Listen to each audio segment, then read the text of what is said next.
खाने के लिए खाना खाना, वैरायटी ऑफ फूड है। आज इटालियन खाना है, कल मैक्सिकन। झगड़े किसके लिए होते मालूम है? कौन कितनी रोटी खाएगा उसके लिए नहीं, घर में क्या पकेगा उसके लिए होता है। मतलब वैरायटी ऑफ फूड है। पहनने के लिए कपड़े है। प्रॉब्लम यही है कि ये शादी में जो कपड़े पहने वो पिछली शादी में पहने थे, कैसे पहन के जाओ, वो प्रॉब्लम है। तो ये लिस्ट भी तो बनाए कि क्या क्या भगवान ने दिया हुआ है, दोनों लिस्ट बनाए। और ये दूसरी वाली लिस्ट है ना, वो दिन में 3 दफे देखे, मॉर्निंग इवनिंग आफ्टरनून, जो भी है, दोनों चीजें करे। Please please aspire for wealth. Our scriptures are not against money, उसको तो लक्ष्मी का रूप दिया गया है। Scriptures are never saying money is bad. Scriptures are saying that good people should acquire wealth and use it for the benefit of mankind. अगर अच्छे लोग पैसे कमा के सृष्टि के सर्जन के लिए, सृष्टि की संरक्षण के लिए उसका इस्तेमाल नहीं करेंगे, तो दुर्जन लोग उसको सृष्टि को नष्ट करने के लिए करेंगे। टेररिज्म के लिए पैसों का इस्तेमाल होगा, ड्रग्स के लिए इस्तेमाल होगा। तो प्लीज पैसे कमाए लेकिन उसका आनंद तो उठाए। शास्त्रों ने बहुत बढ़िया बात की है। मेरे लास्ट पार्ट पे आ रहा हूँ, 5 मिनट में मैं खत्म कर दूंगा। शास्त्रों ने बहुत बढ़िया बात की है। उन्होंने 4 प्रकार की संपत्ति की बात की है। एक शारीरिक संपत्ति, उस प्रकार की संपत्ति जो हमारा स्वास्थ्य है, or health. Second is social wealth, वो फिर वो आपका मनी गुरु जो डालना है। Social wealth, relationship with spouse, family, children, that's a second part. Third is emotional wealth and fourth is financial wealth. ये चारों में से किसी एक का भी और 3 के साथ समन्वय नहीं होगा तो हम हमारी संपत्ति का आनंद नहीं उठा पाए। All 4 has to be aligned. पिछले हफ्ते एक बहुत बढ़िया इश्तिहार देखा न्यूज़पेपर में। वो किसने दिया था? सालाना 50 लाख की आमदनी गारंटी, उसके साथ डायबिटीज, स्ट्रेस, हाइपरटेंशन फ्री। तो कॉम्पिटिटर ने और एक इश्तिहार दे दिया, सालाना 75 लाख की आमदनी गारंटी, उसके साथ diabetes, stress, hypertension, divorce counselling free. ऊपर यमराज बैठे थे, उनको टेंशन हो गया, ये पृथ्वी वाले लोग मेरा काम कर रहे हैं, तो उन्होंने सब मीडिया को भेज दिया, अपना ब्रेकिंग न्यूज़ दे दो। यमराज का ब्रेकिंग न्यूज़ आ गया, सालाना 1 करोड़ की आमदनी गारंटी, उसके साथ diabetes, stress, hypertension, divorce counselling और पृथ्वी पे से फ्री पिकअप सर्विस दी जाएगी।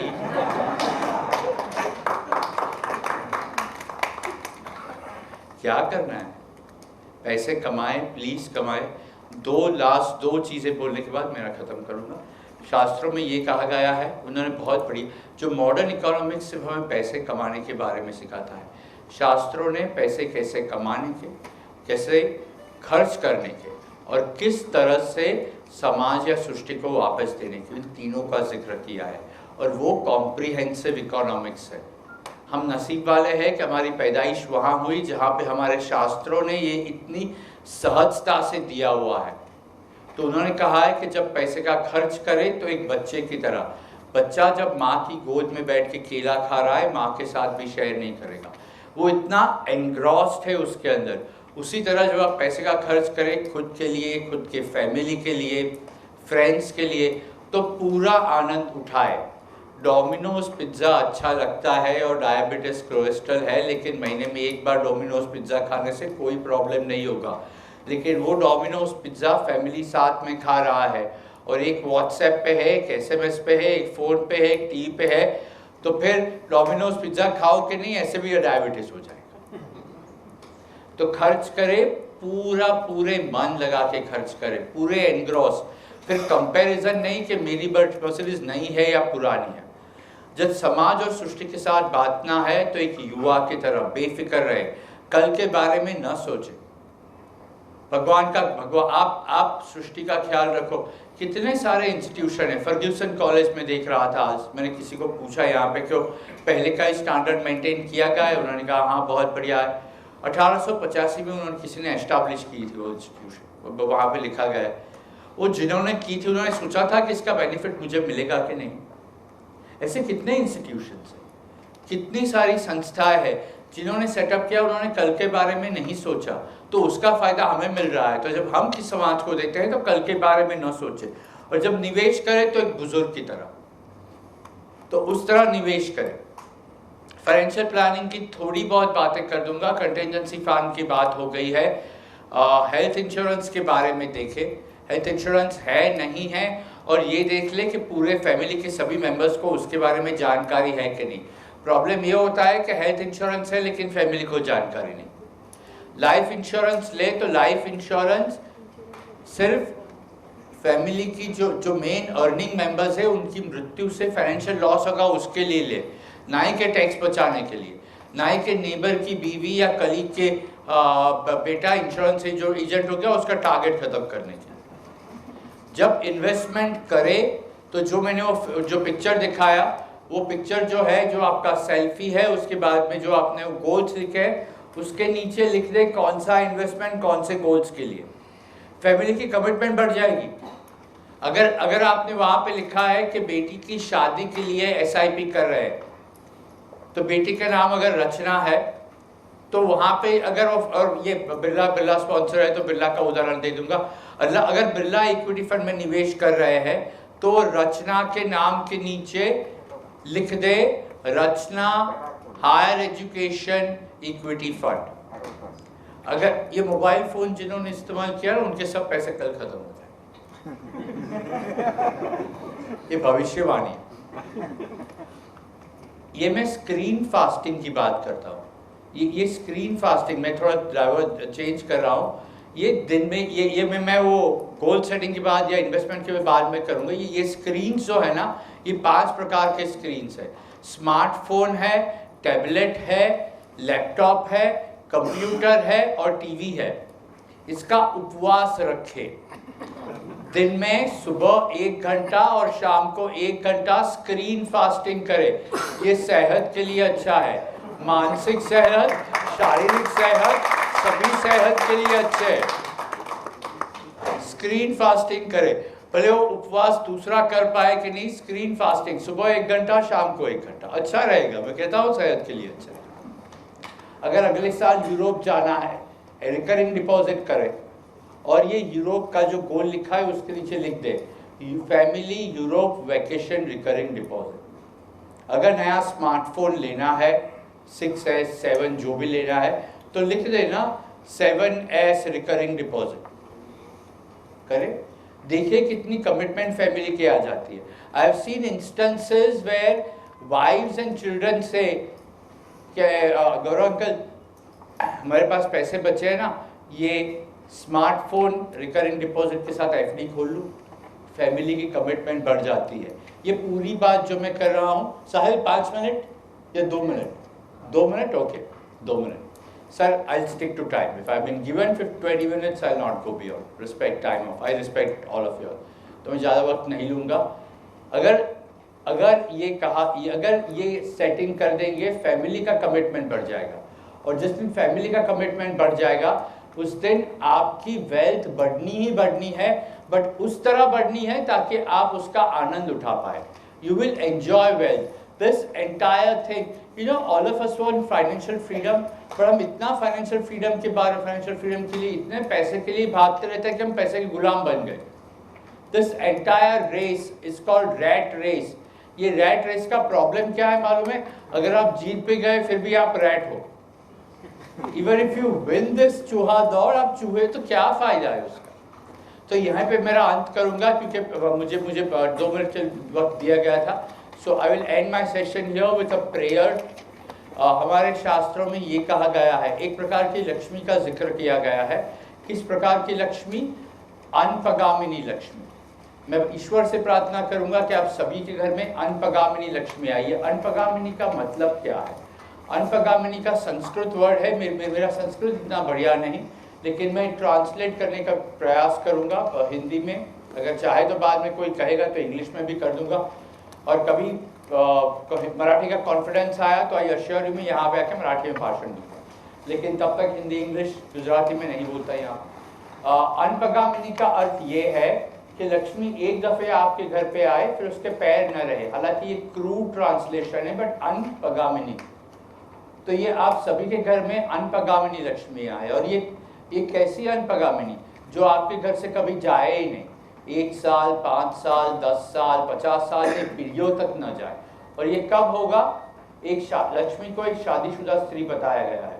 तो शादीशुदा स्त्री किसी घर के पे मेहमान जाके बनती है, रहती है, लेकिन स्थायी रूप से तभी जाएगी जब वो अपने पति के साथ जाए।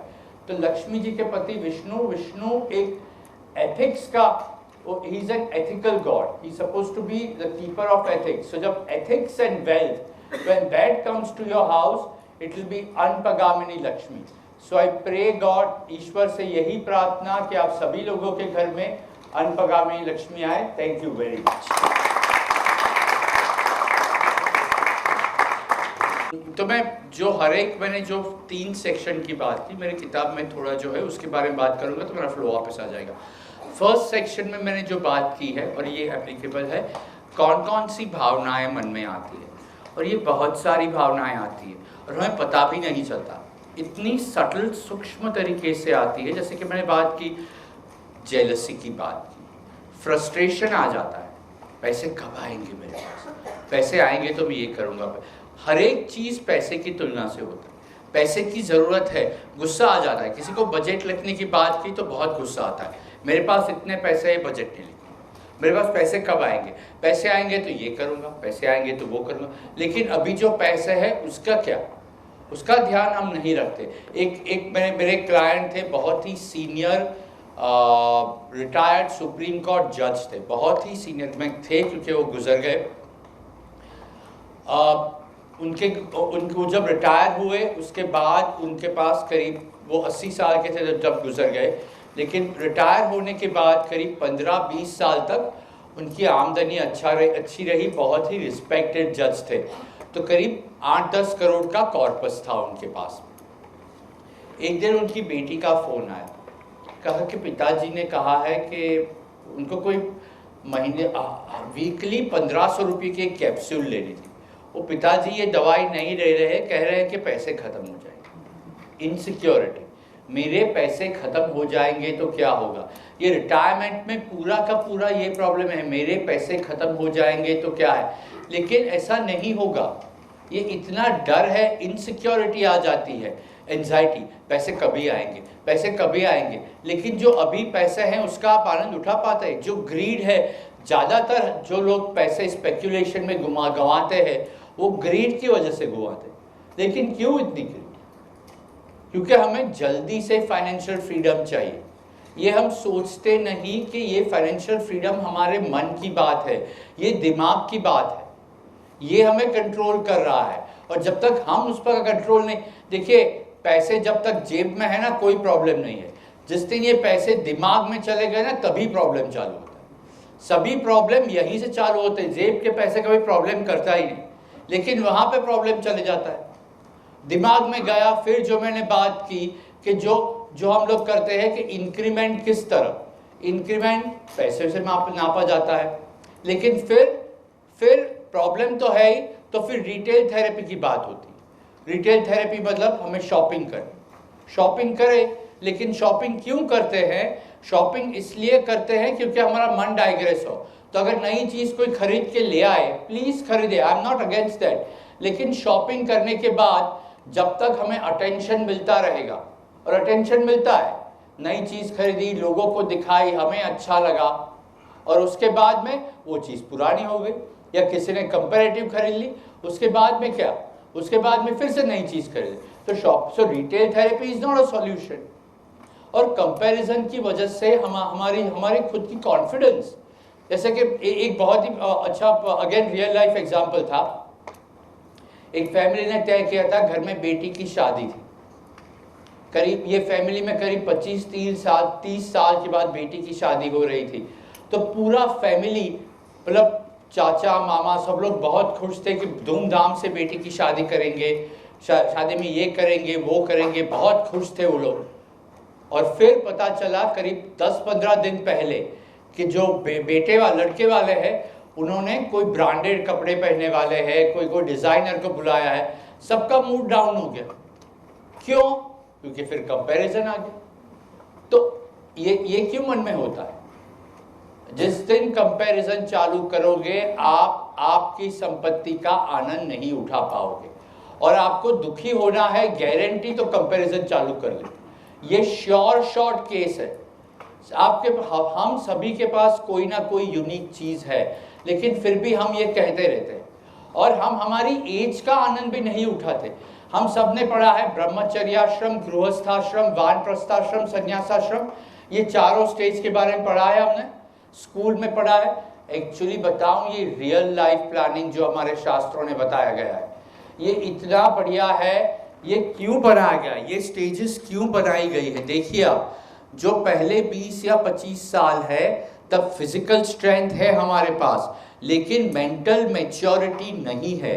इसके लिए मटीरियलिस्टिक लाइफ उस वक्त नहीं जीनी, उस वक्त सेंशुअल जो सेक्सुअल प्लेजर्स है वो उस वक्त नहीं लेने, क्योंकि फिजिकल स्ट्रेंथ है, मेंटल मैच्योरिटी नहीं है। लेकिन प्रीमैरिटल सेक्स की बात सुनते हैं हम, पेरेंट्स से वही एक्सपेंसिव गैजेट्स बच्चों को दे देते हैं। मटेरियलिस्टिक लाइफ पेरेंट्स ही देते हैं, फिर वो चाइल्ड है वो वही करेगा, उसको वही करियर करनी है जहाँ पे ज़्यादा पैसे मिलेंगे, उसको वो करियर नहीं करनी जहाँ पे उसको आनंद मिलेगा, तो फिर वो करियर तो उसके लिए स्ट्रेस हो जाएगी। अभी उसको वो ख़त्म करते करते गृहस्थाश्रम में पहुंचा। गृहस्थाश्रम के जो भी स्टेजेस बताए गए हैं, जो आनंद की बात की गई है, उसके लिए क्यों वो वक्त की गई है? क्योंकि उस वक्त आपके पास फिजिकल स्ट्रेंथ भी है और मेंटल मैच्योरिटी भी है। उसके लिए गृहस्थाश्रम का आनंद उठाए, पूरी तरह उठाए। Materialistic wealth, sensual pleasures, all everything you must enjoy. लेकिन ये सब तो हम ब्रह्मचर्याश्रम में करके बैठे हैं, तो फिर जल्दी रिटायरमेंट चाहिए, या तो सबैटिकल चाहिए, या कुछ मीनिंगफुल करना है,